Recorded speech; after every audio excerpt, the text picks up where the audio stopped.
ভোলা চট্টগ্রাম রুটে যাত্রীদের জন্য চালু হলো বিলাসবহুল দুটি জাহাজ। এতে করে এই নৌ রুটে যোগাযোগ ব্যবস্থা আরও সহজ হয়ে উঠল। আজ শুক্রবার সকাল ৮টার দিকে চরফ্যাশন উপজেলার বেতুয়া ঘাট থেকে যাত্রী নিয়ে এমবি আর আউলিয়া নামে জাহাজ ছেড়ে যায়। পথে ভোলার লালমোহন, তজুমুদ্দিন ও মনপুরা ঘাট থেকে যাত্রী নিয়ে নোয়াখালীর হাতিয়ার ঘাট হয়ে চট্টগ্রামে যাবে এটি। বিকেল ৫টার দিকে চট্টগ্রামের সদর ঘাটে পৌঁছাবে।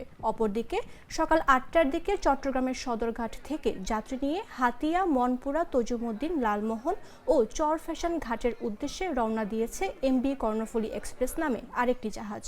এখন নৌপথে ভোলা থেকে চট্টগ্রাম যেতে মাত্র ৮ ঘন্টা সময় লাগবে।